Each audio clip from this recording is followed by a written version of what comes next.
For still staying with us here on Wezo TV, remember this is the live coverage of the 2025 State of the Nation address by His Excellency John Dramani Mahama. All the sets, the members of parliament are already seated, waiting for that significant moment where he will use the opportunity to give us an inventory of what he has inherited and also tell us his visions and plans for the coming year. Indeed, a lot to talk about: issues of corruption, how he intends to tackle that head on, issues about Galamsey, our education, health sector, another major concern. But earlier I mentioned that key among all the issues has to do with the butter and bread. The economy is essential, how he intends to tackle the inflationary rate and keep it at a minimal level. It's a matter of concern to the many Ghanaians. But let's have a brief conversation even before we cross over to the chambers for the presentation to be done. Joining me on set is Eric Ahianyo, who has been following the president all throughout. He's here. Eric, good morning. Yeah, good morning, Randy. How are you doing, sir? Fine. I like your jacket. But why that simple and easy response anyway? Oh, not really. It's been long we did this, you know. Yes, it's been a while. This is a very historic moment, especially for many Ghanaians who were yearning for change, and that was manifested in the 2024 elections. President John Dramani Mahama went into the elections with one mindset: to address the problems facing this country. Many of us agreed that things were not what we expected, and the machinery of any country can run on the strength of its economy. President John Mahama has signed a social contract with Ghanaians, and a lot of people have expectations. Because of the experience he's had as a president before, he believes that you can only get the blessing of the populace for them to buy into your policies and then give you that support. You need to let them know what really the real picture is. And so the narrative, the January 7 inauguration, as many have agreed, is that the state of the economy as it is, as we speak, is not what was portrayed by President Akufo-Addo when he delivered the last State of the Nation address. And that was barely 4 months ago. Barely 4 months ago. And so what is happening today is a statutory obligation, Article 67 or so of the Constitution, which mandates the President around this time of the year to let Ghanaians know where we are. And so for President John Mahama, who even at the launch of his campaign hedged this theme, building the Ghana we want together, is coming here to let Ghanaians know what the real issues are. Again, a lot of people have high expectations. He has a 120-day social contract with Ghanaians, and so a lot of people will expect that it should not be more of just lamenting or talking about the mess that has been created, but also giving hope to Ghanaians by helping us to understand some ideas about the policies he intends to roll up. All right, I'm going to touch briefly on the 120 days contract that he has already signed with the Ghanaian populace. Of course, you have been close, meted a few of the things he has done. Can you run us through the achievements within these 2-3 months that he's been in office? There are lots of them, and others some would just summarize as signs of expectations to be met. Now, before I address this, you would notice that the first day the president assumed office, it was real from the figures and from the testimony of the CEOs and managers of the independent power producers that he was faced with an imminent crisis, Dumso. And so quickly he summoned a meeting, and on 2 occasions they met these people, and a certain strategy was adopted to find how to import light crude oil and at the same time buy time with the management of the West African Gas Pipeline Company. And as we speak, the pipelines are being cleaned, and the waste that would have happened has been managed, and so that is okay. The president, We don't have issues with the power sector. yes, we have challenges with the power sector, but the president made a proactive step And that is what has managed the problem. Otherwise, it would have been worse off, because there wasn't much money to buy liquefied petroleum or liquid fuel. That's how they call it, liquid fuel to propel the thermal plants. Some of them have been retrofitted. Now, as we speak, I think the anthem is about to be played, which suggests that the president is ready. And so, Randy. All right, thank you, Eric. Maybe we'll come back to wind up when the president is done, but let's go back to the chambers quickly. Stay with us.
Honorable members, the House is extremely privileged to have the presence of John Dramani Mahama,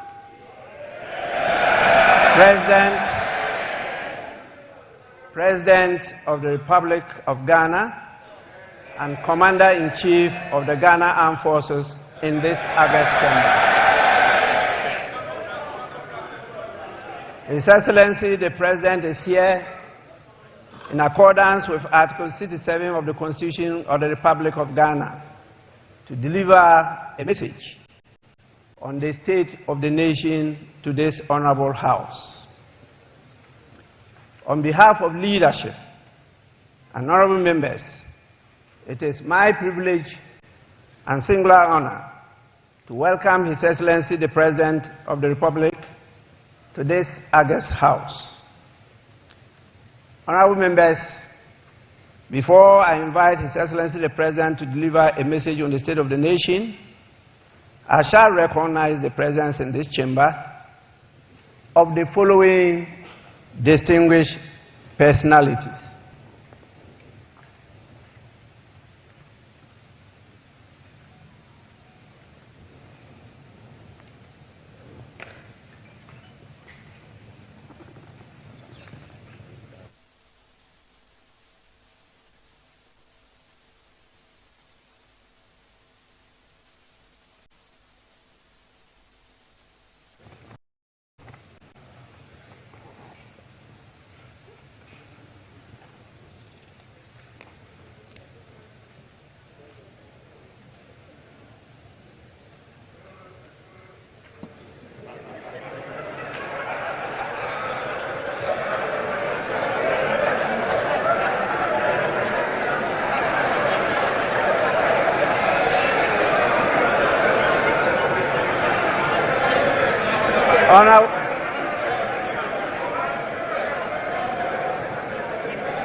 Honorable members,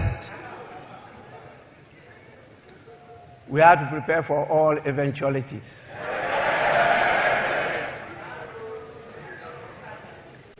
We have the following distinguished dignitaries with us. Definitely, after coming His Excellency the President, he is not here alone. He's present here with his spouse, by the name Her Excellency Lordina Mahama.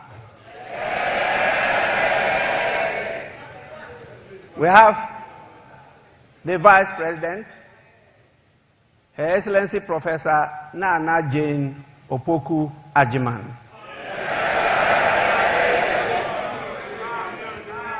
We have the Chief Justice, Her Ladyship Gertrude Tokonu.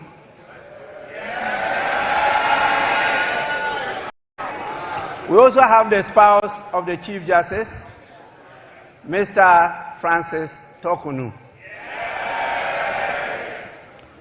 And definitely the spouse of the Speaker, Madame Linda Ofosua Obo.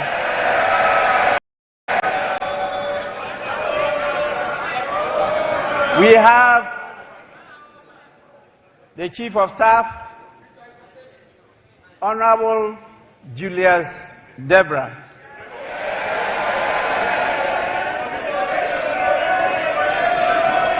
And we have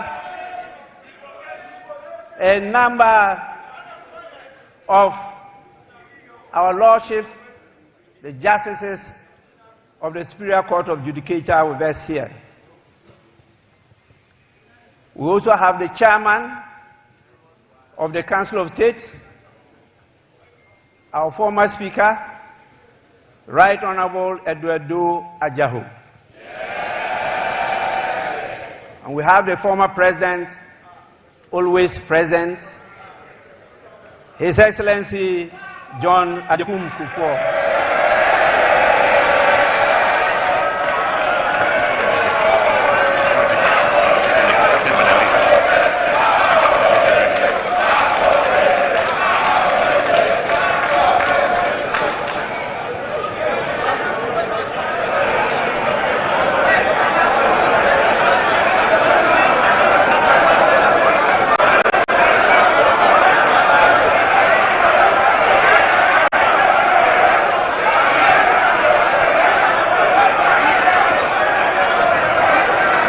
Honorable members, order, order, order.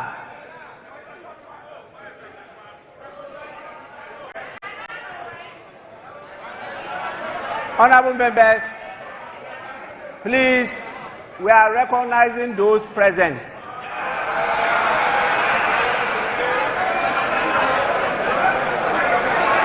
Honorable members, we also have the former First Lady, the evergreen, ever-present, Her Excellency Nana Kunedu Ajiman Rawlings.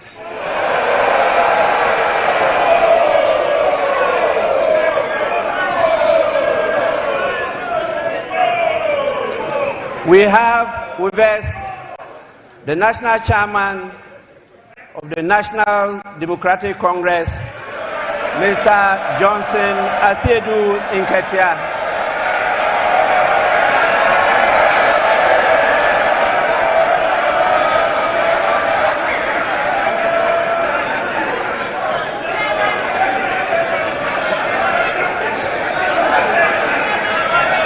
We also have the National Chairman of the new Patriotic Party, Mr. Stephen Ayensu Nkim.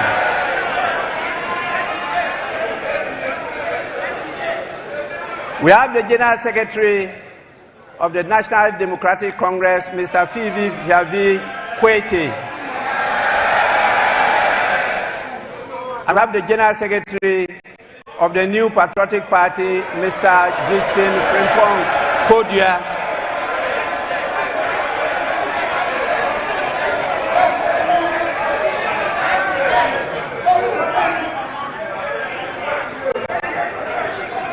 We have, as usual,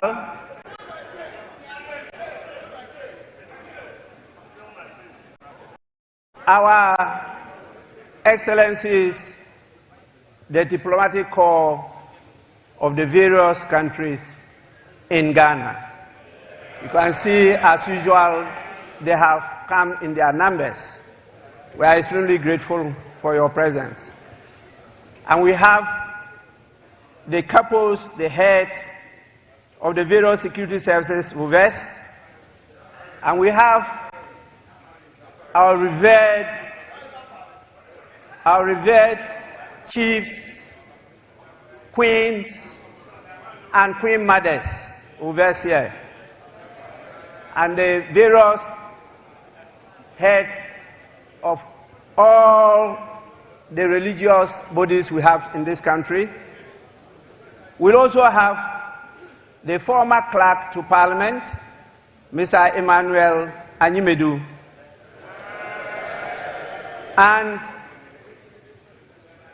the recently outgone former clerk to Parliament, Mr. Cyril Kwabena Oteng Insia. Honorable members, in the meantime, this is the list of the dignitaries who are present here with us. May I now, on your behalf, and with the greatest pleasure, invite His Excellency the President to deliver his message. Your Excellency, you may do so now.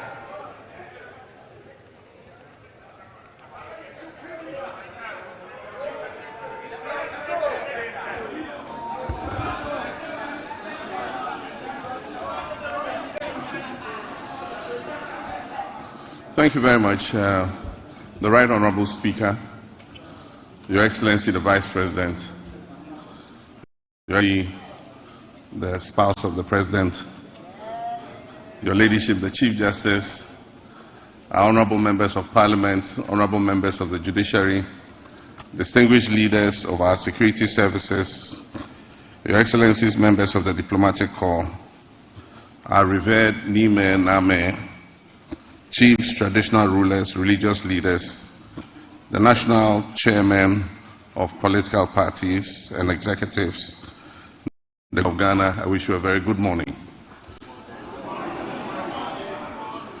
Mr. Speaker, Article 67 of the 1992 Constitution requires that the President address the people of Ghana in whom sovereignty resides on the state of the nation. About 30 years ago, in 1906, I took my first steps in public service when I was elected to this august House as a Member of Parliament for the Bole Bamboi constituency. For 12 memorable years, I forged many enduring friendships and alliances while working with colleagues from both sides of the House to shape Ghana's legislative agenda and advance the development of our beloved country, Ghana. It has also been nearly a decade since I said goodbye to this House after delivering what many, including myself, thought at the time would be my final address to Parliament.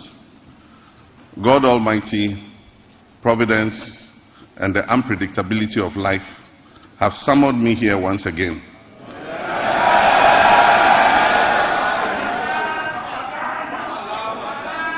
On the back of a historic electoral mandate from the people of Ghana to deliver a message on the state of the nation. That mandate came with an unprecedented majority in Parliament. And here I am once again to deliver a message on the state of the nation. Mr. Speaker, I wish to convey my heartfelt gratitude to Parliament for the prompt vetting and approval of my nominees for ministerial positions. This efficiency is unmatched in the history of the Fourth Republic, demonstrating the strides we can make when we come together in our dedication to serve the people of our great country. I believe that a similar dispatch will be applied to the approval process for my deputy ministerial nominees. This will enable them to promptly assume office and assist their ministers in delivering our noble vision of resetting our dear nation.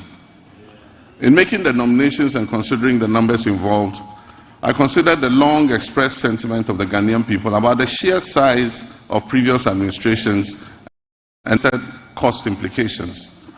I trust that this significant reduction to 60 ministers and deputy ministers, including regional ministers, will set the stage for further reductions in the size of future governments. With the inauguration of the Council of State, we can begin appointing the staff of the presidency. I intend to significantly reduce the number of staff compared to what existed under previous administrations. All this is aimed at leading by example in cutting down government expenditure and reducing the budget deficit. Let me begin, Mr. Speaker, by invoking the timeless words of the hymnist John Othman Jr., who encourages us to count our blessings and name them one by one.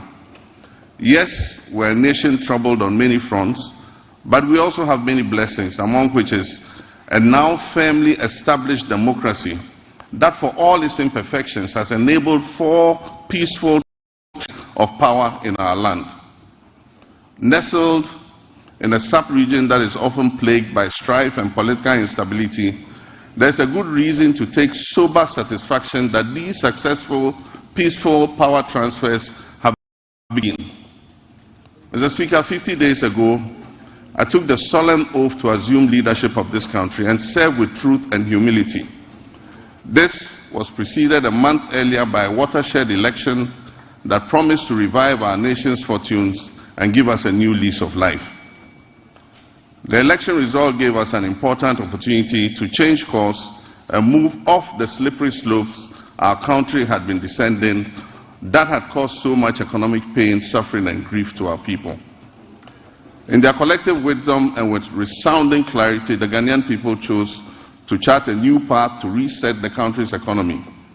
And through their votes, they made it clear that they will henceforth demand the highest standards of governance from those they put in leadership. The good people of Ghana elected me to office with a historic electoral margin of nearly 1.7 million votes.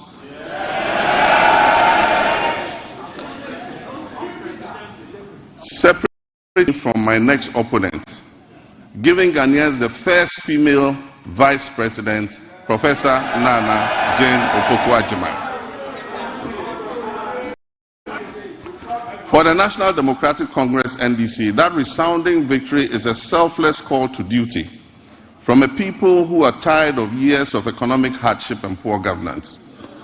That call therefore places an obligation on us and all who serve, including legislators from both sides of the House, to do our utmost with decency and humility to change the circumstances and the state of our country. Mr. Speaker, as I 7 of the 1992 Constitution requires that I give an account of the session to Parliament. I'm sad to report that the state of our nation is not good.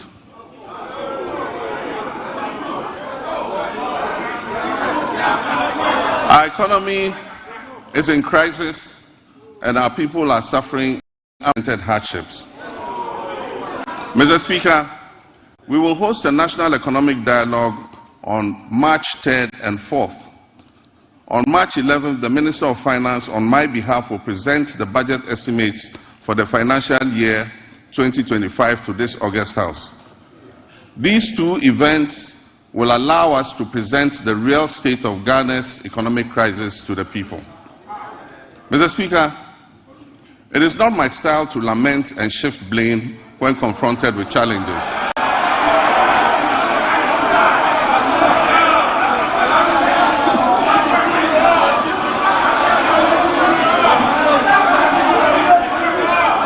Mr. Speaker, it's not my lament and shift blame when confronted with challenges. My approach is to accept challenges and work hard to resolve them. Indeed, this is precisely what the people elected me to do. I have therefore not come here to lament on the state of our country, though there's much to lament about. I understand why I was elected with such high voter confidence, and that is to solve Ghana's problems. With your permission, Mr. Speaker, and within the constraints of time, I'll take the liberty to elaborate on how we intend to address the numerous challenges facing us as a nation. Yesterday, February 26, 2025, marks exactly 10 years since I stood in this chamber, at this very spot, to declare my determination to fix Dumso, a legacy problem of politics. And Mr. Speaker, I fixed it.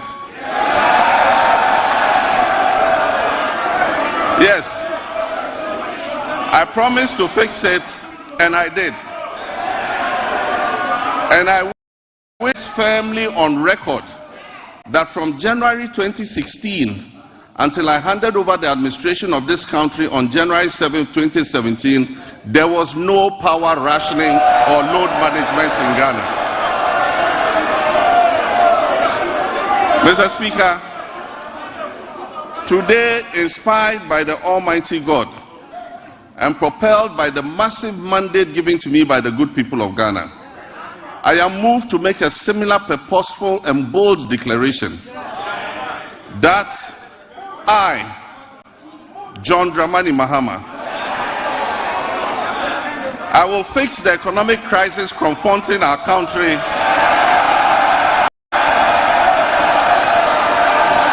and reset on a path of growth and prosperity.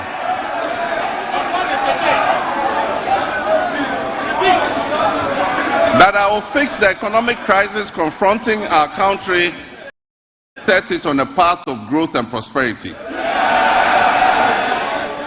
My government, working with you and every Ghanaian, will solve the challenges because we have developed the plan with our people's support. When I decided to run for president again, I did so because of what I knew about the state of our country. I was aware that huge problems awaited me upon assumption of office, but nothing could prepare anyone for the reality of the depths to which our economy and our governance had sunk. Our elders say that a frog's true length can be ascertained only after it has died.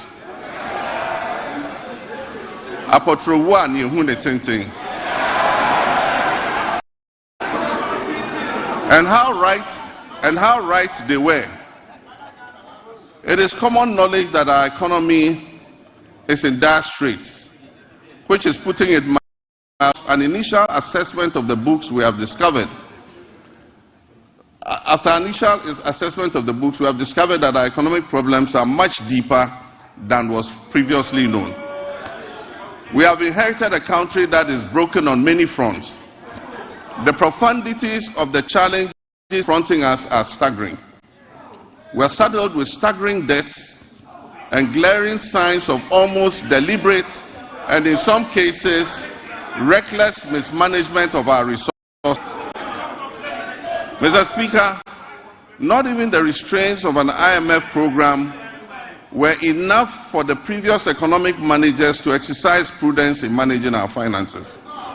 After setting an inflation target of 18% by the end of 2024, the actual was 23.8%, significantly higher than the threshold agreed with the IMF. The Ghana cedi continued its downward slide, losing 6% of its value against the dollar in 2024.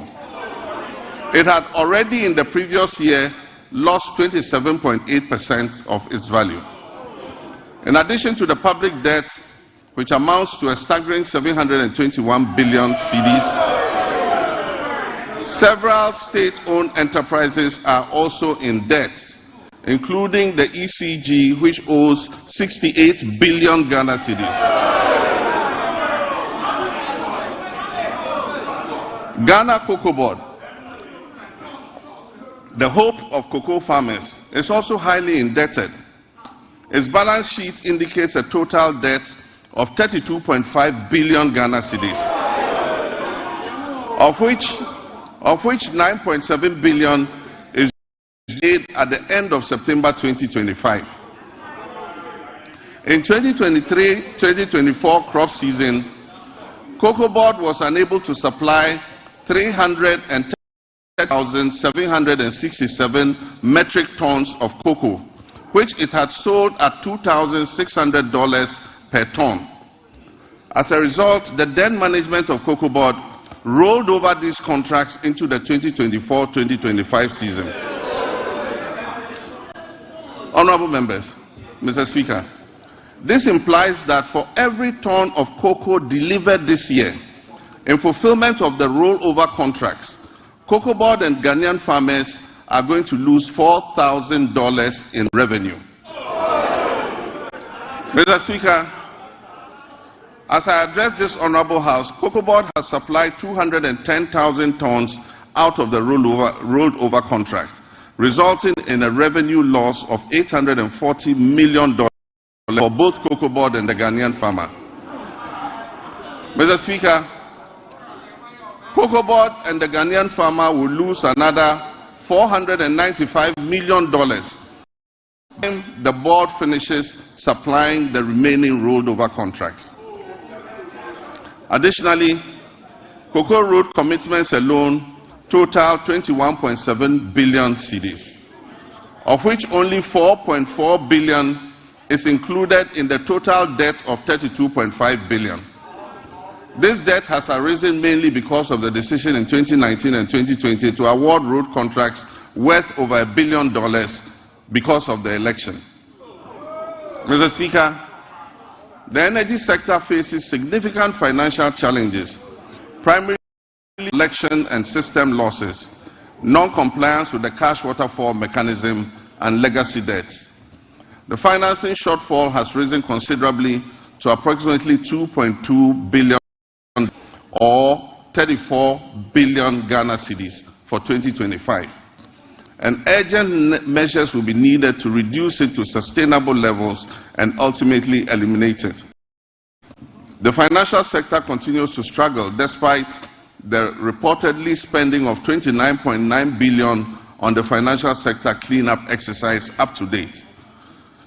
Scant reserves were also left for debt servicing, despite implementing what may be considered the most severe and distressing economic policy in the annals of the Fourth Republic, if not in the entirety of our nation's history. And I'm referring to the domestic debt exchange program.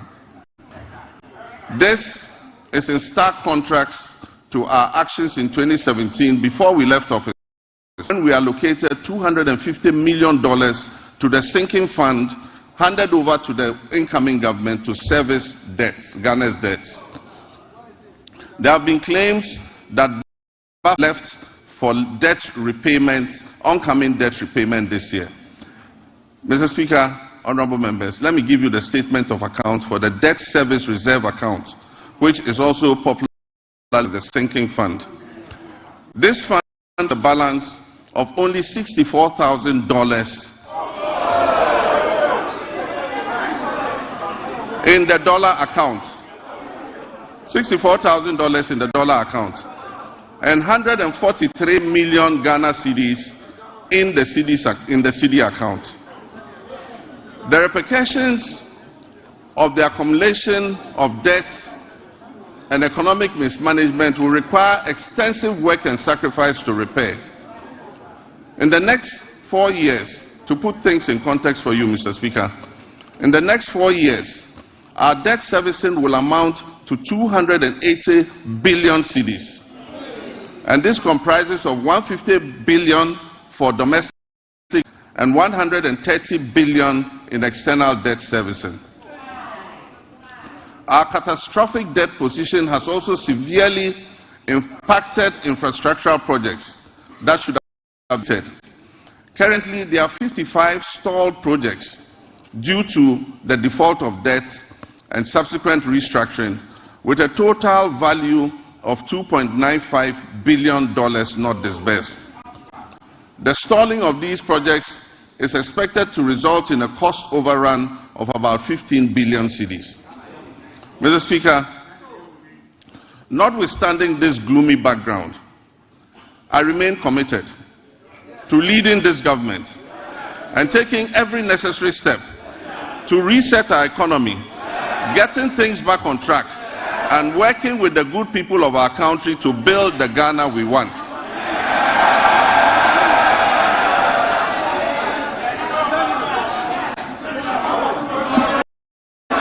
Mr. Speaker,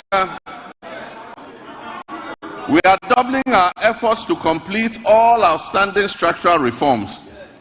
Through the budget, we will implement corrective measures to restore fiscal and debt sustainability. We are also working hard towards completing the upcoming fourth review of the IMF-supported program. The review is scheduled from April 2nd to April 15, 2025, and the IMF Executive Board is expected to approve it in June of this year.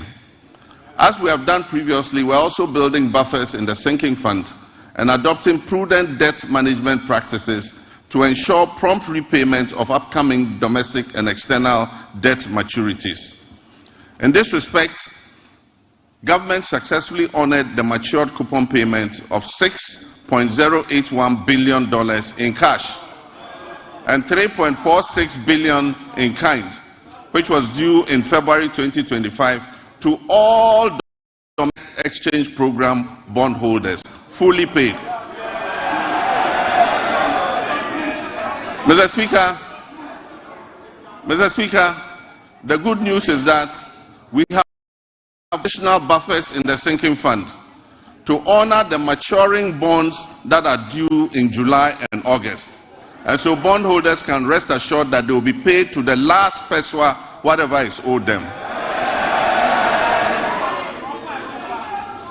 With the transparent and prudent measures we have implemented since taking over the administration of this country, I urge my countrymen and women, business owners, and foreign investors to trust our competence in turning our economic fortunes around. Mr. Speaker, since we took office on January 7, 2025, we have upheld our commitment to a fiscal consolidation agenda with a streamlined government. We have eliminated unnecessary expenditures and reduced our reliance on borrowing. Our prudent debt management have led to a substantial reduction in interest rates. The 91-day Treasury bill rate, which was 28.51% on January 6, 2025, has dropped to 24% as of February 24, 2025. Similarly, the 182-day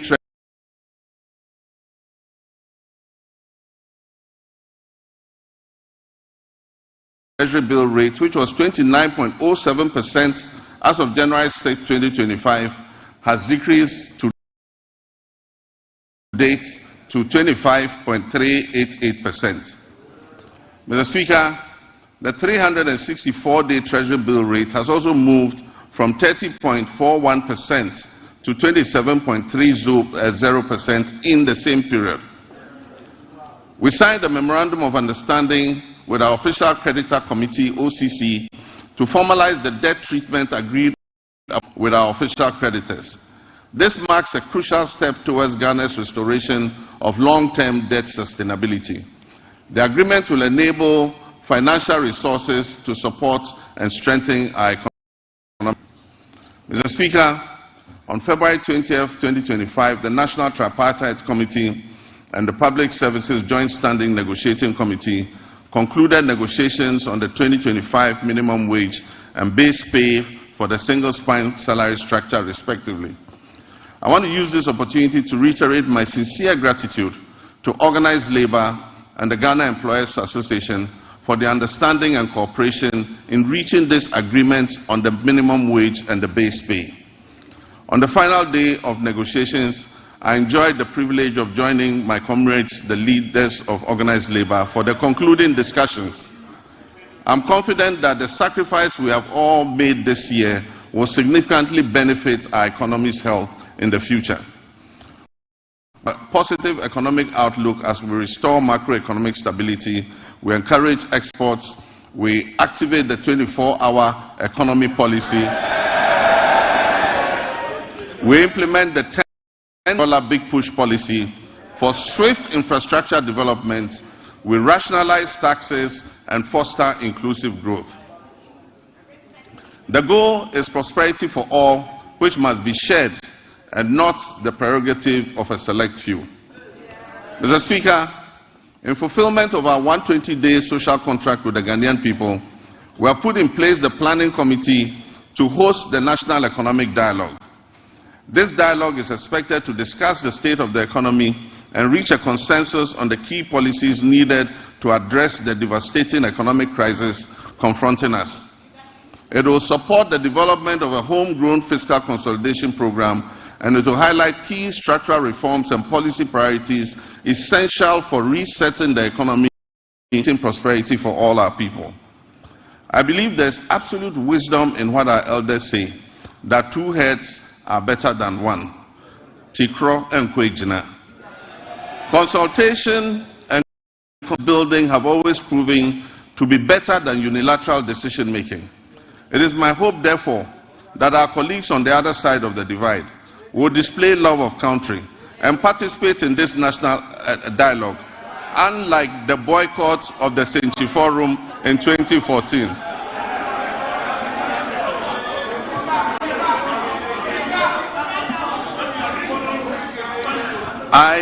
I humbly choose a different path of accommodation and cooperation with all stakeholders.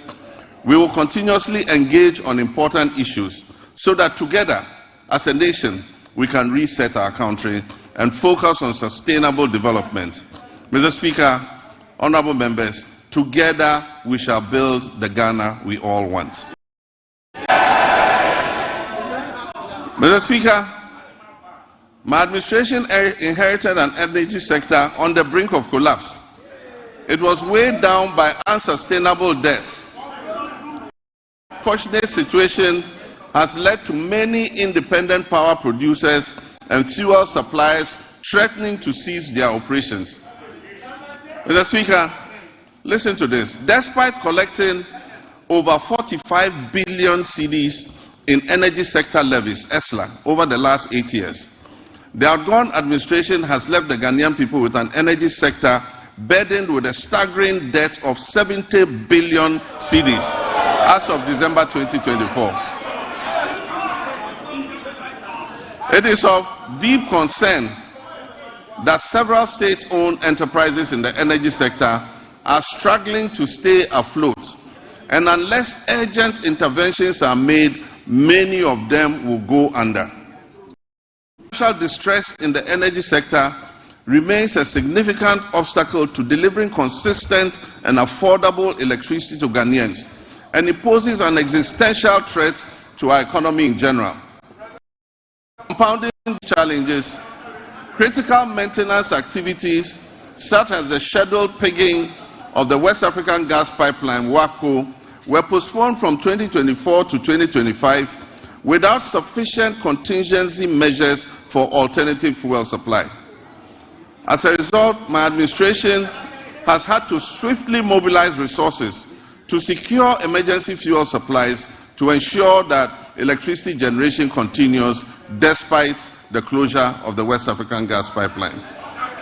I have been informed that the pigging exercise will be completed in the first week of March, and once again additional gas will flow from Nigeria. We are anticipating a marked improvement in the power situation. While the current state of our energy sector poses grave concerns, we must remain resolute in our commitment to restoring stability.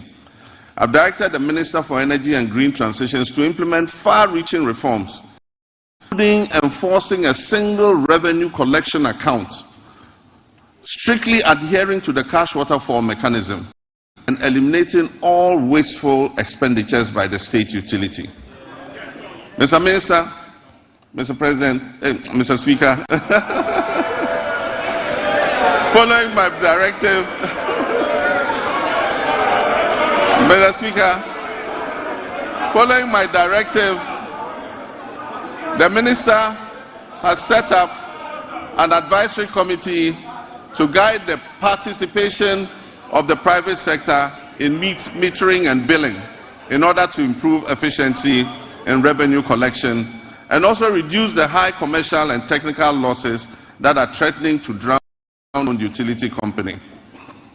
A pilot partnership between ECG and Enclave Power has proved highly successful and provides us with a workable framework. ECG provides bulk supply of power to Enclave Power Limited. This is an organization in Ghana.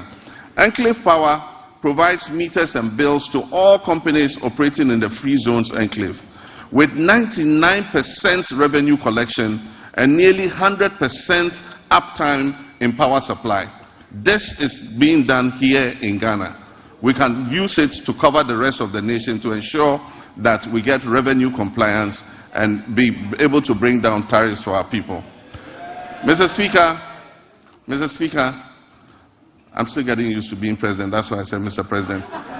Mr. Speaker, reduction in commercial and technical losses will lead to affordable tariffs for everyone and will bring relief to all users of electric power.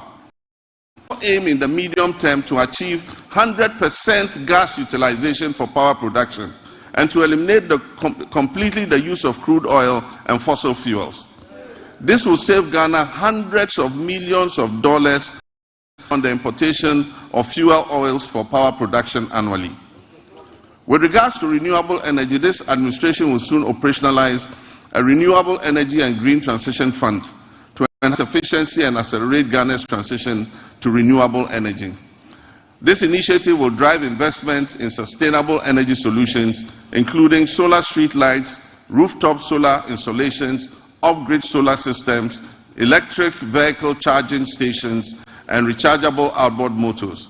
These measures will reduce dependence on the national grid and position Ghana as a leader in Africa's green energy transition.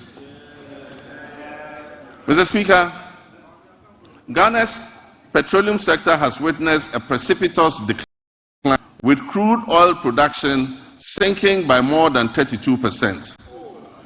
This has resulted from the high opacity levels, a very hostile business climate, and excessive political interference in the sector, in most of the major oil companies exiting and stalling all upstream activities. The decline in upstream activity is obvious to any person familiar with the twin cities of Sekondi and Takoradi.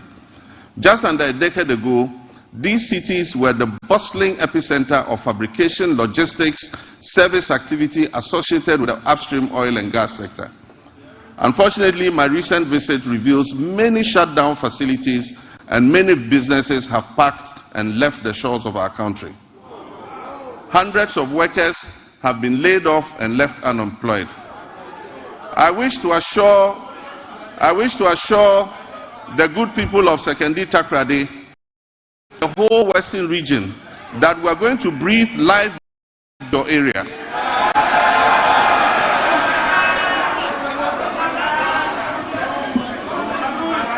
Mr. Speaker, we have already commenced revitalization of our upstream petroleum sector, creating a business-friendly and congenial environment for our partners and other prospective investors who wish to come in.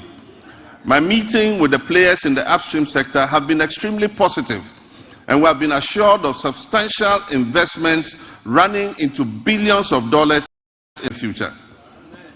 Mr. Speaker, the Minister of Energy and Green Transitions gave the directive for the removal of the unitization based on the arbitration that took place. We believe that this will open the way for an amicable resolution of the issues between Springfield and ENI, and this should make our oil and gas prospects more attractive to investment going forward. Ghana has fertile lands, abundant water, and human resources. Yet we face a paradox. Our food import bill continues to soar, reaching alarming levels of over $2 billion annually. In addition, rising food is burdening households and threatening livelihoods. To address this, we are implementing several well-considered policies to grow the agricultural sector, including agro-processing. This will be backed by reliable power supply to meet our country's needs while advancing exports to earn foreign exchange and strengthen our economy. Mr. Speaker, the Agriculture for Economic Transformation Agenda, AETA for short, will modernize agriculture, enhance agribusiness, ensure food security, it will lower food inflation, it will boost exports, and create sustainable jobs. The Feed Ghana program will increase food production through projects like the Grain Development Project, focusing on rice, maize, and soya bean production. The Vegetable Development Project will target crops such as tomatoes, onions, and pepper. Our Poultry Farm to Table project will regulatory imports and increase local production. Ghana imports 95% of its poultry needs, which costs over $300 million annually. To reverse this trend, government plans to revamp the poultry sector by investing in hatcheries, feed mill processing, and distribution. Poultry imports, and this is a good one. Then cook on kitten.